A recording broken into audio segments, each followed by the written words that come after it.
Hello there. For this video, we'll be evaluating limits by factoring.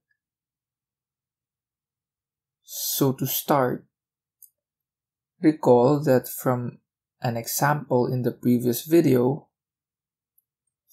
we had this one out here. And in the previous video, we showed that by direct substitution, this gives us 0 over 0, an indeterminate. So again, when we say we have an indeterminate, this means that we can't determine if the limit exists or not. So we need to apply some methods first to determine the answer.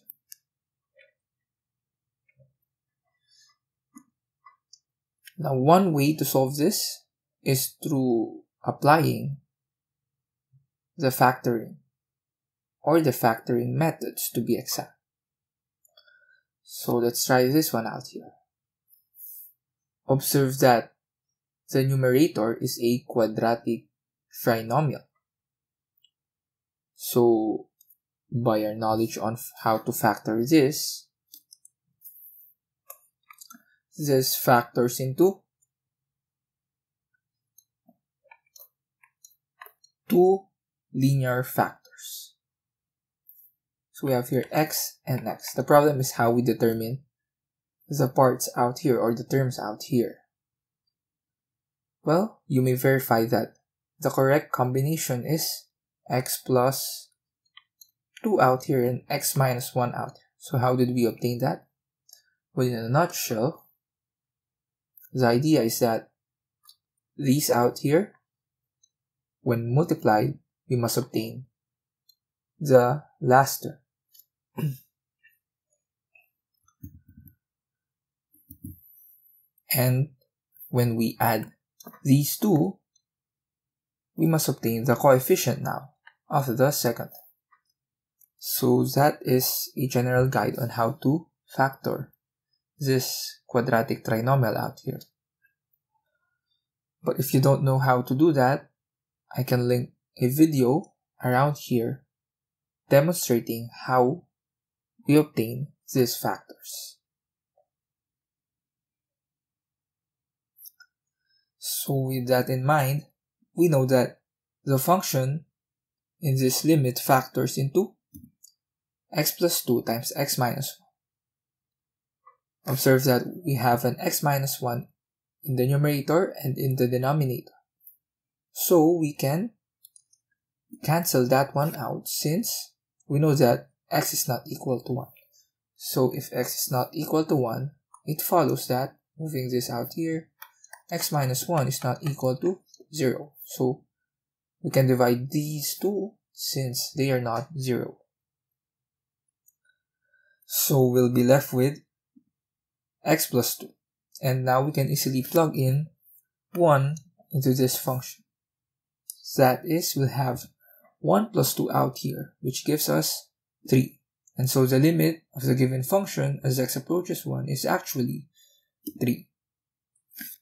And that is how we apply factoring in dealing with indeterminate limits.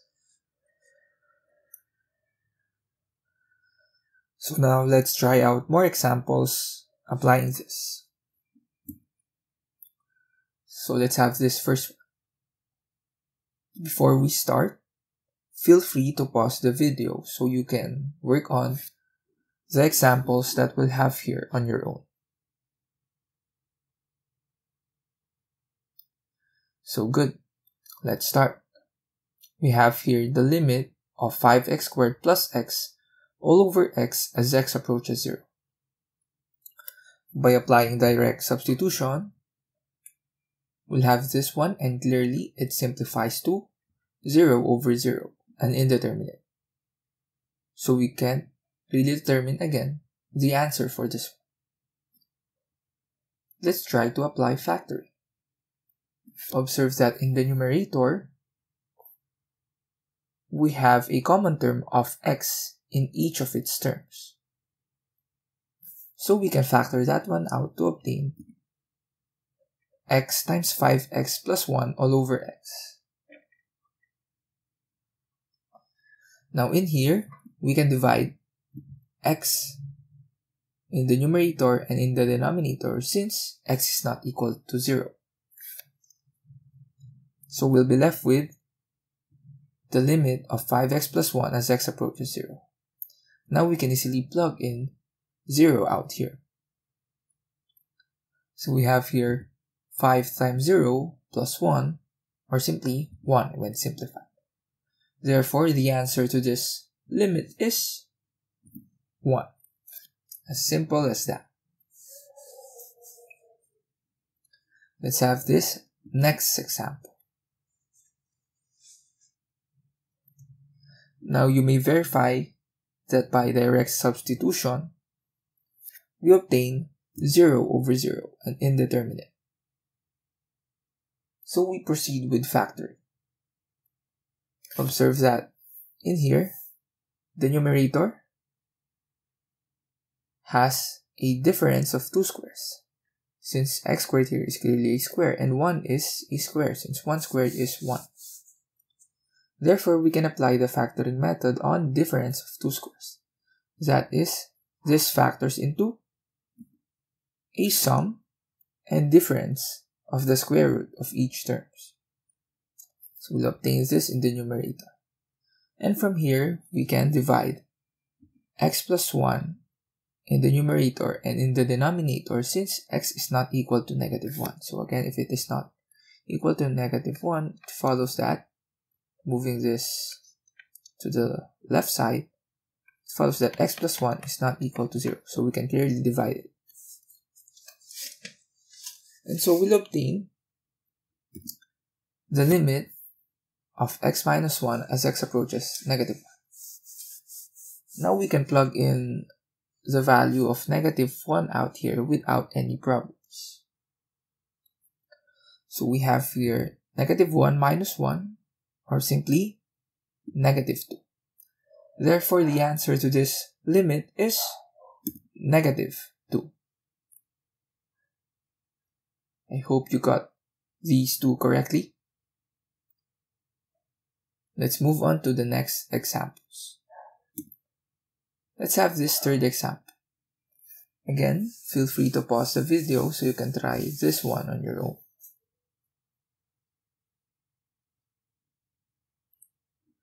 So in here, upon plugging in 2 to the numerator and the denominator, we'll actually obtain 0 over 0.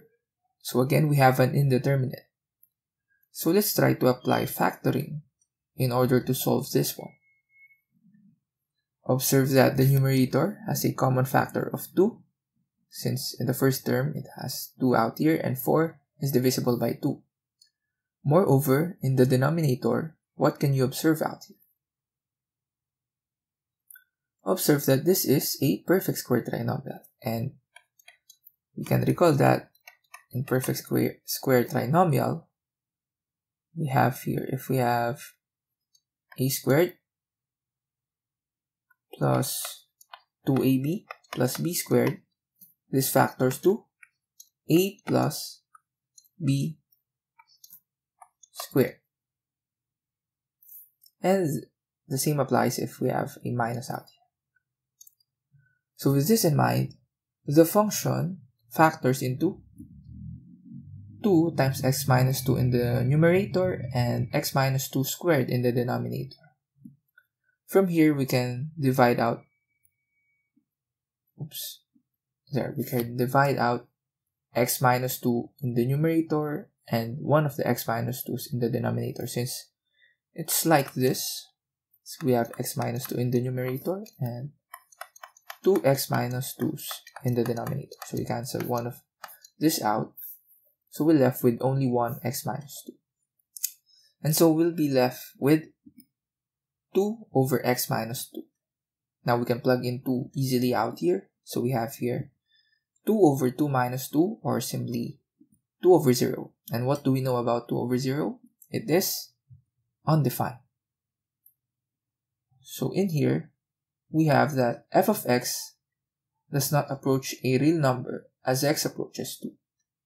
When that happens, we say that the limit does not exist, since we had an undefined value out here. So, clearly, we see here that when we have an indeterminate form, like 0 over 0, we can't really determine if the answer to that limit exists or not, since in the first two examples, we see that the limit existed, but in here it did not. So that is why we apply factoring. Now let's have this last example. Now this seems more complicated since we have a quadratic trinomial in the numerator and also in the denominator. But to start, again, you can verify that by direct substitution, this yields 0 over 0, an indeterminate. So we proceed by factoring. By applying factoring quadratic trinomials in the numerator and denominator, this factors to x minus 3 times x plus 2 over x plus 3 times x plus 2. So the real key here is not forgetting about how to factor trinomials, more specifically quadratic trinomials, since it will be very useful in evaluating limits of this method. So the key here is really mastering these factoring concepts in the past. And in here, since we have a common factor of x plus 2 in the numerator and in the denominator, we can divide that one out to obtain the limit of x minus 3 over x plus 3 as x approaches negative 2. We can now easily plug in negative 2 out here. So we'll have negative 2 minus 3 over negative 2 plus 3, or when simplified is negative 5. Therefore, the answer to this limit is negative 5. So I hope you got these two correctly as well. Before we end this, here's an example that we'll be having here. And this will be important as we'll try to encounter more of these types of examples in the next video. So this is like an introduction for the next video. So first, observe that similar to our examples, plugging in 4 here gives us 0 over 0, an indeterminate.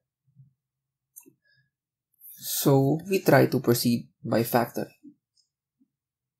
However, it's not that quite easy to see how we could factor this one out, since the numerator is already in its linear factor and the denominator is or has a factor that isn't really a polynomial, since x out here is not raised to an integer factor. We have here x raised to 1/2.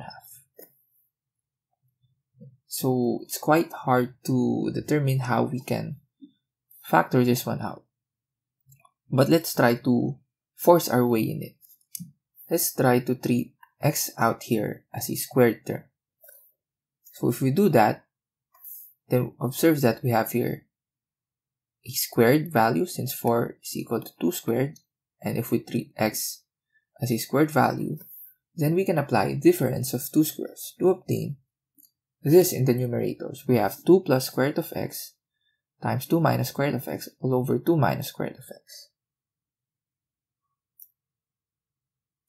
Now from here, we can cancel out the 2 minus square root of x, since we get, again, we know that x is not equal to 4. So that means that this 2 won't be 0, since it is only 0 when x is equal to 4. And so we'll be left with the limit of 2 plus square root of x as x approaches 4. we can now easily plug in 4 in here. So we have 2 plus square root of 4, or simply 4 when simplified. Therefore, the answer to this limit is 4. So as you can see, we were able to answer this through factoring, but it's not quite easy since, again, the factors aren't quadratic or higher order. The numerator is linear and the denominator is radical. So how do we deal with this without factoring? Now that's a nice question to ask. Is this the only way to solve these kinds of limit? More specifically, is there another way? Since factoring is not quite easy in here. Well, fortunately, the answer is definitely yes. There is another way. And that is through rationalization. So that is something that we'll be dealing with in the next video. We'll try to encounter more types of examples like this. And yeah, to end this formally, here are 2 exercises that you can work on. So observe here that in the numerator, we have a degree 3 out here. And so in the denominator of the second example. So it might seem harder at first, but take note that the key is to recall the factoring concepts that we know.